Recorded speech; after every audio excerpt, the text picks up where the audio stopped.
Well, for more on Rouhani's landslide victory in Iran, we're joined now from New York by the international journalist Tara Kangarlou. Thank you for joining us, Tara.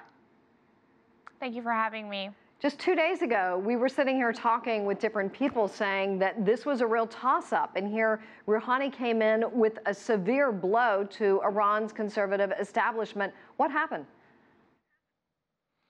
I think it was an interesting win, and the reason I say interesting is because, right, like you said, a few days before, when you spoke with Iranians, ordinary Iranians who experienced the last two elections, and by that I mean the first win of Rouhani and also what we saw in 2009, they were anxious, they were worried, and they did not know what to expect, especially because the hardliner cleric, the contender, was very close to the supreme leader. But then you saw really no opposition to the outcome. You immediately saw the supreme leader Ayatollah Khamenei come out and congratulate Hassan Rouhani for his win.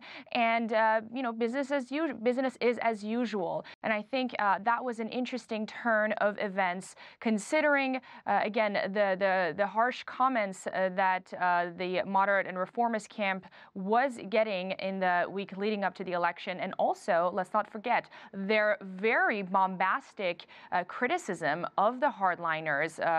Hassan Rouhani really campaigned on some harsh criticism to his contenders. So the results are what the people want, at least from what we saw, and everybody seems to be happy. Tara, what about any allegations challenging the legitimacy of this election? What are your feelings? I spoke to a lot of people on the ground, actually, from both parties. And I think really, unlike what we saw in 2009, there has not been any allegations. There are some, words among the hardliner camp who are the losers. And, as you know, losers are never happy with the results. So they are saying, oh, at some polling stations, there were no forms left, or there was not enough time for voting. But, nothing really to truly challenge the election. And if you look at the images that are coming out of Iran, if you speak with Iranians on the ground, you just see this huge and profound excitement among the people. And I think that's very telling. More than this election being about President Rouhani's re-election, it's a moment for the international community to see the Iranian population and their desire to really have some kind of a hope in the near future. As you know, U.S. President Trump promised to challenge the 2015 Iranian nuclear deal. He hasn't yet. How has this played into the election at all as he visits the region?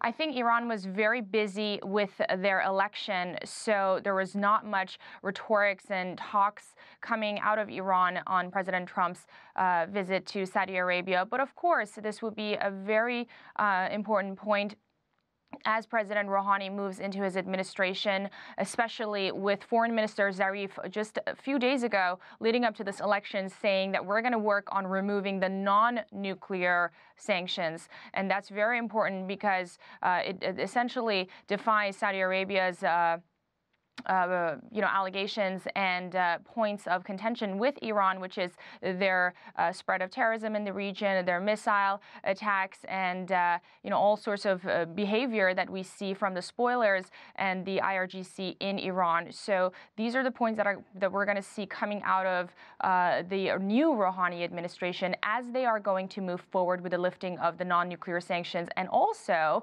really working hard on building strong ties with their European counterparts upon what was achieved within the nuclear accord in 2015. Tara Kangarlou, thank you so much, joining us live from New York.